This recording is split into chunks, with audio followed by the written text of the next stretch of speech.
Gak gue Ya, oi. una loto gak gue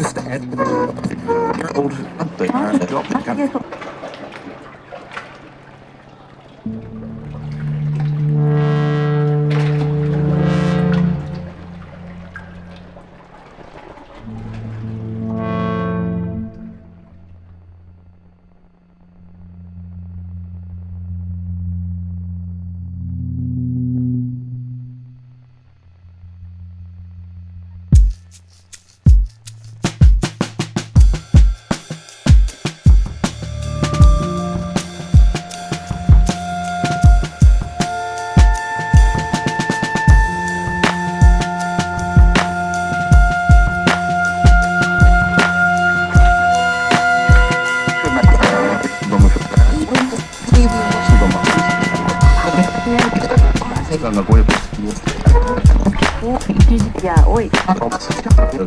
una loto gak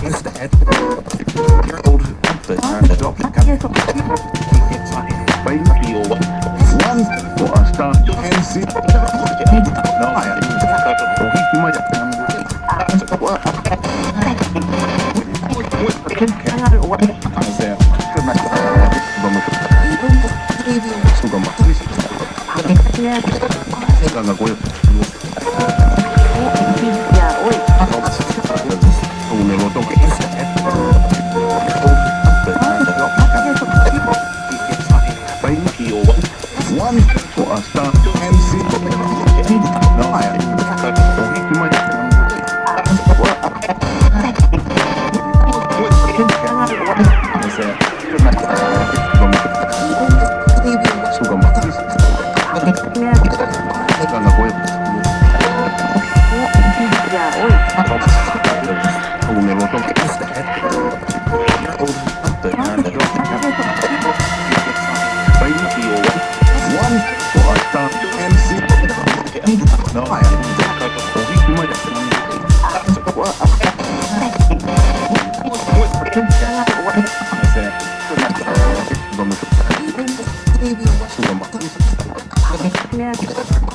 gue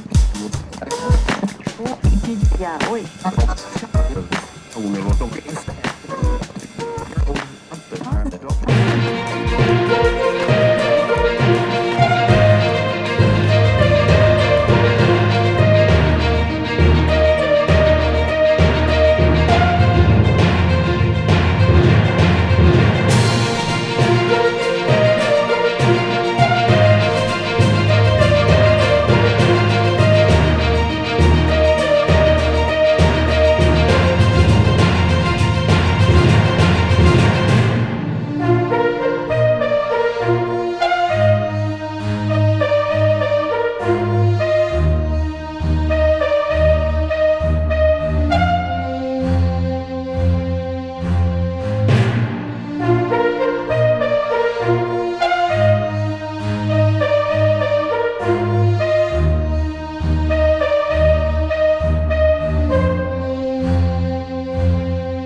ఈ ఘటనకు ఏమైనా సంబంధం ఉందని కూడా అధికారులు ఆరా తీస్తున్నారు.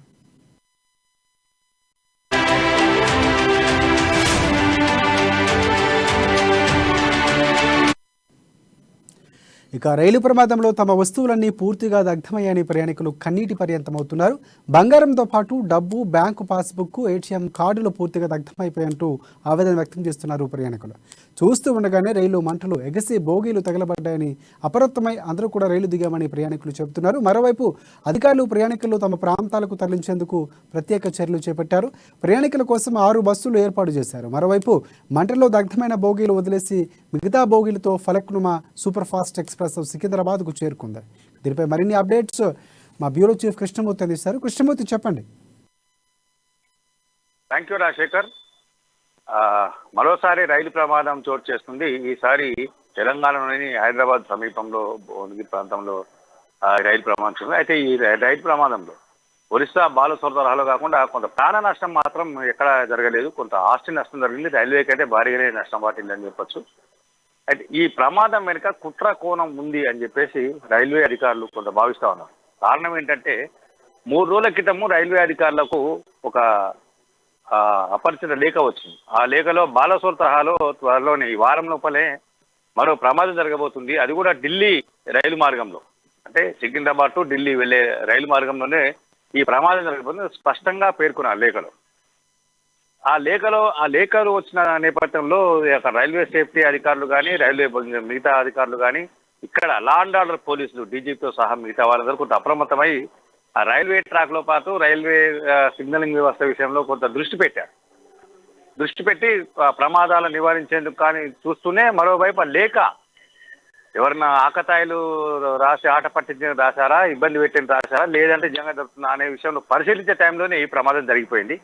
దీంతో అధికారులు కొంత అంటే కావాలని కొన్ని అదృశ్య శక్తులు, కొంత సంఘ విద్రోహ శక్తులు, విచ్ఛిన్నకర శక్తులు ఇట్లాంటి ప్రమాదాలకు కారణమవుతున్నాయని ఆలోచన చేస్తా ఉన్నారు. బాలాసోర్ ఘటన సిగ్నలింగ్ వ్యవస్థ లోపం అని చెప్పేసి రైల్వే సేఫ్టీ అధికారులు ప్రాథమికంగా నిర్ధారించినప్పటికీ మరి దాని విషయంలో సిబిఐ దర్యాప్తు జరుపుతా ఉంది.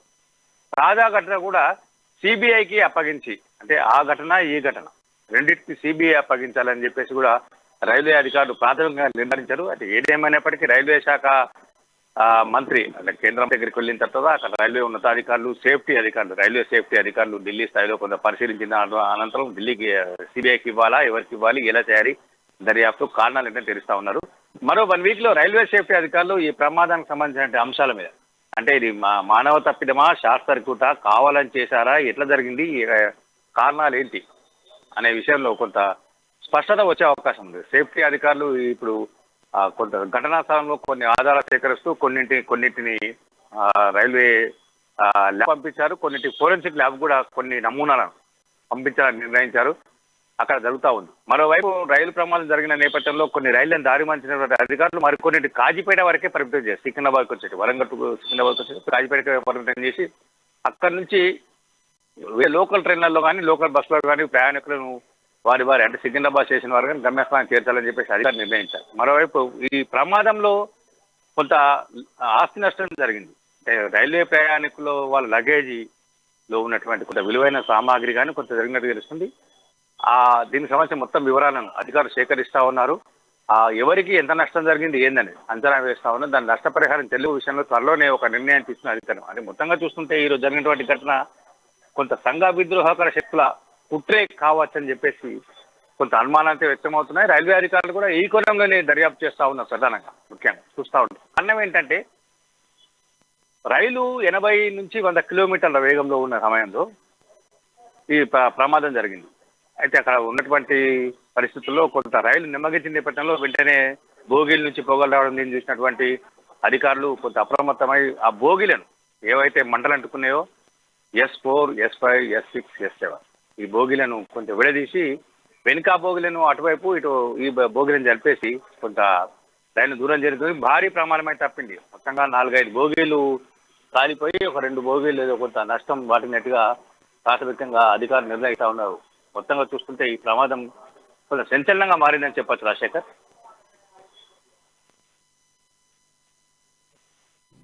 ఈ రైల్వే ప్రమాదానికి సంబంధించి ఘటన ఏదైతే జరిగిందో దానికి సంబంధించినటువంటి విషయాలు అంటే రైల్వే శాఖకు సంబంధించిన అధికారులు కానీ ఆ డిపార్ట్మెంట్కి సంబంధించినటువంటి ఆ పోలీస్ శాఖ కానీ ఏమైనా ఇంతవరకు వివరాలు వెల్లడించినటువంటి పరిస్థితి ఏమైనా ఉందా? అంటే ప్రాథమికంగా జరిగినటువంటి విచారణలో కొంత వాళ్ళు ప్రత్యక్ష సాక్షులు చెప్పేది ఏంటంటే షార్ట్ సర్క్యూట్ జరగడానికి కారణం ఏంటంటే అక్కడ ఎవరో రైల్వే ప్యాసింజర్ ఫోన్ ఛార్జింగ్ పెట్టి అక్కడే సిగరెట్ తాగుతూ ఉన్నారు అని జరిగిందని చెప్తా ఉన్నారు. రైల్వే అధికారులు అనుమానాలు వ్యక్తం చేసింటే నిజంగా అదే జరుగుంటే కనీసం ఆ వ్యక్తికి కనీసం కాలిన గాయాలైనా కావాలి కదా అనేది వీళ్ళు కొంత అనుమానం అంటే అధికారుల అనుమానం కూడా కొంత వాస్తవాలుగానే తెలుస్తా ఉన్నాయి. కారణం ఏంటంటే అగ్ని ప్రమాదం జరిగినప్పుడు షార్ట్ సర్క్యూట్ జరిగినప్పుడు ఆయన కనీసం మిరుగులైనా పడాల్సి కొంత అక్కడక్కడ డాట్స్ అన్న రావాలి, కాలిన డాట్స్ ఏమీ లేదు. ఎవరు ఏంది అనేది కూడా ఎవరు చెప్పలేకపోరు, చెప్తా ఉన్నారు అట్లా ఎవరో కాల్చారు, ఎవరో ఉన్నారు, ఎవరో చేశారని చెప్తా ఉన్నారు కానీ ఎవరికనేది స్పష్టంగా రావట్లేదు. అయినప్పటికీ అధికారులు రైల్లో ఉన్న ప్రయాణికులతో పాటు ఆ ప్రత్యక్ష సాక్షులు వాటన్నింటినీ క్షుణ్ణంగా విచారిస్తున్నారు. 1 by 1 కూడా విచారిస్తూ కొన్ని తమకున్నటువంటి అనుమానాన్ని నివృత్తి చేసుకునే ప్రయత్నాలు చేస్తా ఉన్నారు. మొత్తంగా అంటే ఇప్పటికిప్పుడు ఎవరు ఏంటిది ఎక్కడ అనేది కొంత తేలడం కష్టమే. కానీ కొంత ఒక 1 week 10 days లోపల ఈ మొత్తం వివరాలు అయితే బయటకు వచ్చే అవకాశమే రాజశేఖర్. ఆ వ్యక్తి అనేది ముందు ఎవరు చూశారు అనేది నిర్ధారిస్తే కనుక వినట్లు ఆ విధంగా చేసే అవకాశం ఉంది. మరొకటి అంటే ఈ ప్రమాదం జరిగిన తర్వాత చాలామంది మిగతా రైలుకు సంబంధించి ప్రయాణికులు కూడా కొంత ఆందోళన ఉంది. అంటే ఏ రైలు క్యాన్సిల్ అవుతున్నాయి, ప్రయాణంలో ఉన్నటువంటి నిశ్చయించుకున్న వారు చాలా వరకు ఇబ్బంది పడే అవకాశం ఉంది. కాబట్టి సో ఏ రైల్లో రద్దు చేస్తారు అనే విషయాన్ని ఏమైనా రైల్వే శాఖ ఇంతవరకు చెప్పినటువంటి పరిస్థితి ఉంది? అంటే రైళ్లు తరలించడం కానీ సమయాల్లో మార్పు కానీ క్యాన్సిల్ చేసినటువంటి విషయాలు కానీ ఏమైనా వెల్లడించిందా? కొంత స్వల్ప మొత్తంలో చెప్తా ఉన్నారు. కొన్నింటిని దారి మళ్లించారు, మరికొన్నింటిని కొంత రీషెడ్యూల్ చేశారు. వాటిని అంటే సమయంని మార్చారు.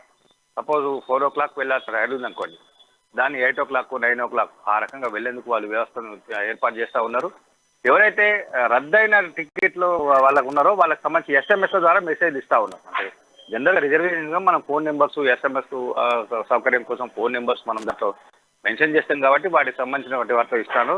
ఆ రద్దయిన రైళ్లకు సంబంధించి ప్యాసింజర్స్ కోరితే ఆ టికెట్లు మళ్ళీ ఒకసారి దీనికి ఇచ్చేస్తారు, లేదంటే వాళ్ళు రిఫండ్ చేస్తామని కూడా అధికారులు ప్రకటించారు. అంటే ఎవరైతే రైల్వే టికెట్కు పే చేశారో వాటికి రిఫండ్ చేస్తాము ఆ చెప్తా ఉన్నారు. మొత్తంగా అంటే అంత ఎఫెక్ట్ పడకుండా కొంతవరకు ఒక 10% 20% రైల్వే సర్వీసెస్ మీద ఎఫెక్ట్ పడింది. మిగతా అన్ని కూడా వెళ్తా ఉన్నాయి. ఇది కూడా రేపు మధ్యాహ్నం కల్లా మొత్తం రిస్టోర్ చేస్తాము, మొత్తం యథాతథంగా రైళ్లు నడిచే విధంగా ఏర్పాటు చేస్తామని ఇక్కడ అధికారులు చెప్తా ఉన్నారు. శేఖర్ రైట్. ఒకటి ప్రధానంగా చూసుకుంటే ఆ ప్రాంతం చూస్తే పూర్తిగా దట్టంగా అంటే పొగ నల్లగా కారు మేఘాలాగా కమ్ముకున్నటువంటి పరిస్థితి. అంటే లగేజీ సామాన్లు ఇవి కాలిపోవడం వల్ల అంత తీవ్రమైనటువంటి మంటలు వస్తున్నాయని భావించవలసి, అంటే దానికి సంబంధించినటువంటి ఏమైనా అప్డేట్స్ మీద ఉన్నాయా? ఎట్లా ఉంటుంది రాజశేఖర్, రైల్వే బోగీలను నిర్మించినప్పుడు వాటికి ఉన్న థర్మాకోలు ఇట్లాంటివన్నీ పెట్టేసి ఎండలో వానలో చలిలో అంటే 3 కాలాలలో అవి తిరుగుతూ ఉంటాయి రోడ్ల మీద, అటవీ ప్రాంతాల్లో, ఎడారి ప్రాంతాల్లో, ఎక్కువ అంటే ఉష్ణోగ్రత ఎక్కువ ఉన్న ప్రాంతాల్లో, ఉష్ణోగ్రత తక్కువ ఉన్న ప్రాంతాల్లో అవి తిరుగుతూ ఉంటాయి. వాటికి సంబంధించి అంటే వాతావరణ సమతుల్యత కోసము ఆ బోగిలను అట్లా నిర్మిస్తూ ఉంటారు. ఇప్పుడు థర్మాకోల్ ఉందనుకోండి, మామూలుగా మన థర్మాకోల్ను కూడా బయట పెట్టి కాలుస్తే నల్లగా పొగ వస్తుంది. అంటే అక్కడ ఉన్నటువంటి దీంట్లో అంటే కొంత దాని డాంబర్ బ్లాక్ టాప్ రోడ్స్ ఉంటాయి కదా, వాటికి సంబంధించినటువంటి కొంత టార్పాలిన్ టైప్ లో కూడా వేస్తుంటారు పైన. అంటే వాటర్ లీకేజీ ఆపడానికి పైనుంచి టార్పాలిన్ టైప్ లో బ్లాక్ టార్పాలిన్ వాటిని కూడా వేస్తూ ఉంటారు, అంటే లీకేజ్ కాకుండా ఉండని. ఇట్లాంటి అంటే సీట్లు మొత్తం ఫోమ్ తో చేసి ఉంటాయి. Thanks for updates Krishnamurthy.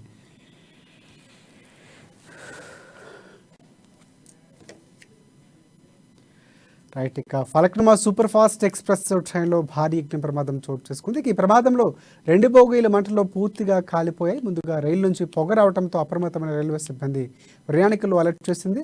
ఇక దీంతో వెంటనే ప్రయాణికులు రైలు నుంచి దింపివేశారు. సిబ్బంది ముందుగానే పసిగట్టి ప్రయాణికులు రైలు నుంచి దింపివేయడంతో పెను ప్రమాదం తప్పింది.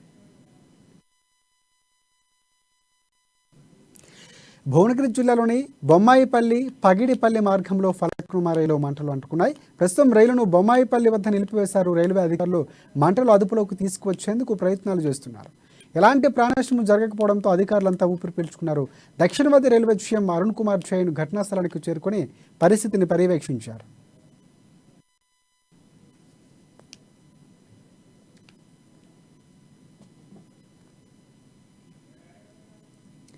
ఛార్జింగ్ పాయింట్ దగ్గర ఓ ప్రయాణికుడు సిగరెట్ తాగడం వల్లే ప్రమాదం జరిగినట్లు తెలుస్తోంది. ఇక ట్రైన్లో మంటలు గమనించిన మరో ప్రయాణికుడు చైన్ లాగడం వల్లే భారీ ప్రమాదం తప్పిందని కూడా చెబుతున్నారు. ఇక చైన్ లాగకపోయి ఉంటే భారీ ప్రమాదం జరిగేదని ప్రయాణికులు అంటున్నారు. ఇక మంటల్లో S3, S4, S5, S6 బోగీలు పూర్తిగా దగ్ధమయ్యాయి. ముందుగా S4 బోగీలో మంటలు చెలరేగినట్లు తెలుస్తుంది. ఇంజన్ వరకు మంటలు అంటుకోకముందే అప్రమత్తం కావడంతో ప్రాణ నష్టం తప్పింది. మరోవైపు మిగతా బోగీలకు మంటలు అంటుకోకుండా అధికారులు చర్యలు చేపట్టారు. 6వ బోగి నుంచి మిగతా బోగీలు వేరు చేసి సికింద్రాబాద్కు తరలించారు. ఘటన వెనుక కుట్రకోణం కూడా దాగి ఉందని అనుమానాలు వెల్లువెత్తుతున్నాయి. 3 రోజుల క్రితమే రైల్వే అధికారులకు ఒక బెదిరింపు లేఖ వచ్చింది. ఒడిశా తరహాలో మరో ప్రమాదం చేస్తారని ఆ లేఖ ద్వారా వారు హెచ్చరించారు. హైదరాబాద్ ఢిల్లీ రూట్లో ఈ ప్రమాదం జరుగుతుందని ఆగంతుకులు లేఖలో పేర్కొన్నారు. ఇక దీంతో ఆ లేఖకు ఇప్పుడు జరిగినటువంటి ఘటనకు ఏమైనా సంబంధం ఉందని అధికారులు ఆరా తీస్తున్నారు. ఇక రైలు ప్రమాదంలో తమ వస్తువులన్నీ పూర్తిగా దగ్ధమయ్యాయని ప్రయాణికులు కన్నీటి పర్యంతమవుతున్నారు. బంగారంతో పాటు డబ్బు, బ్యాంకు పాస్బుక్, అలాగే ATM కార్డులు వంటి పూర్తిగా దగ్ధమైపోయాయని కూడా ఆవేదన వ్యక్తం చేస్తున్నారు. వారు చూస్తూ ఉండగానే రైల్లో మంటలు ఎగిసి బోగీలు తగలబడ్డాయని అప్రమత్తమై అందరం కూడా రైలు నుంచి దిగామని ప్రయాణికులు చెబుతున్నారు. మరోవైపు అధికారులు ప్రయాణికులు తమ ప్రాంతాలకు తరలించేందుకు చర్యలు చేపట్టారు.